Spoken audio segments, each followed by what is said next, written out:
Hello, and welcome to another episode. Today, I'd like to talk a little bit more about dealing with stress. This is something I covered back in episode number 7 during the first movement towards a shutdown back in March as we were beginning our transition to teaching during this pandemic time. What I'd like to talk about today is just expand a little bit more on things that I've done since that period to find ways to relieve that daily stress that is, ongoing at this point.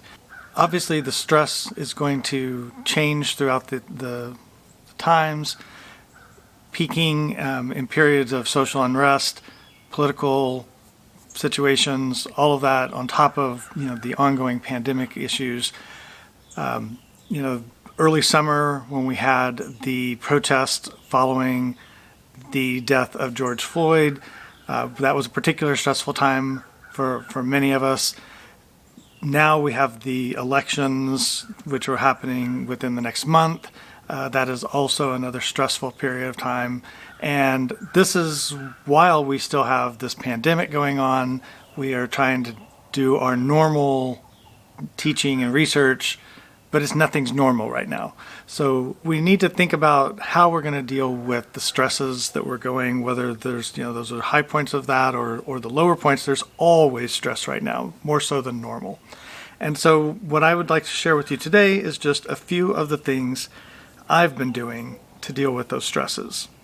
And I mentioned in previous videos, getting out and exercising. That has been one of the ways that I've found helpful in stress relief.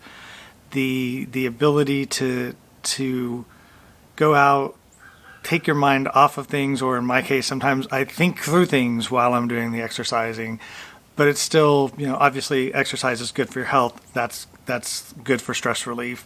So, find some way to fit that into your schedule. I've personally actually found it easier to fit that into my schedule right now because most of my work is from home, remote.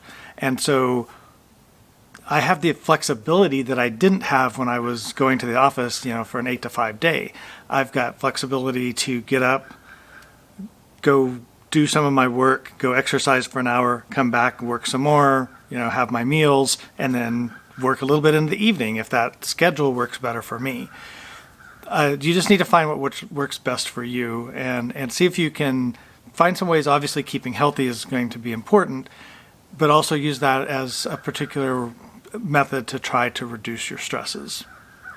I am also very, very lucky that I have a beautiful backyard, which is next to a green space.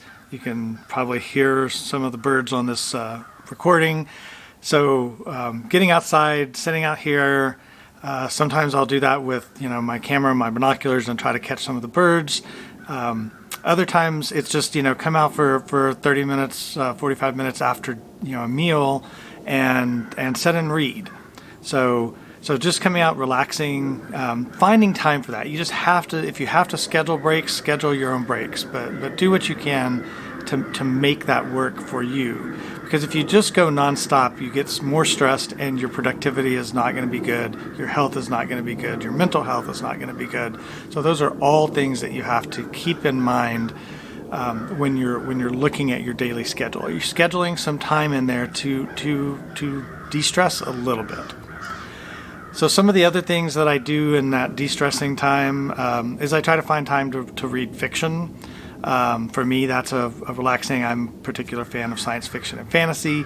So if I can find some time to pull up a book and read that, escape this world for a little while, that's one of the great things about that. Literature is you can get out of what you're thinking about in your own day and escape that a little bit. So escaping the stress is a strategy, and small bouts of that are probably good for you too.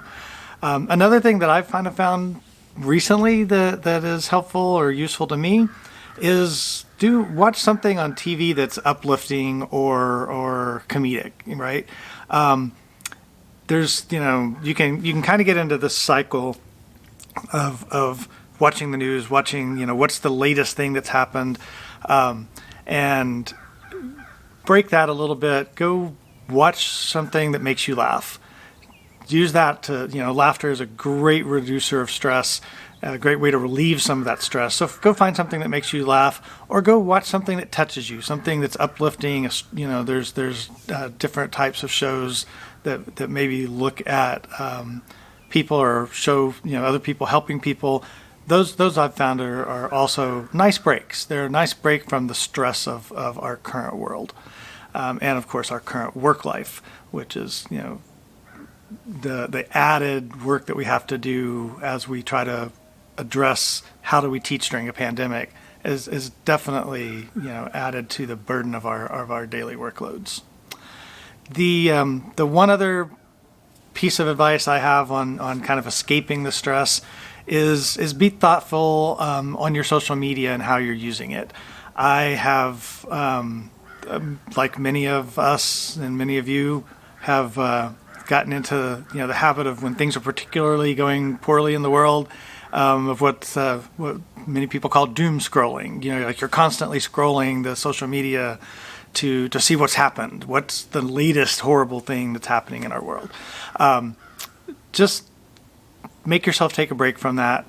In many of the platforms, you have the ability to hide the most stressful things that you see. So you can unfollow certain accounts if those accounts are stressing you right now. You can snooze accounts where you just don't see them for a week, a month, whatever that might take. Or you can just turn off the platform for a while and not look at it. So find a way to do that. They can kind of be addicting, right? And so we kind of get into that habit of looking, worrying about what we might miss something. Well, it's kind of might be okay to miss some of those things right now, if it's going to let you de-stress a little bit. And so I think those are just a few of the strategies. I mean, there's probably many, many others, hobbies and other things. I actually found making masks earlier in the summer.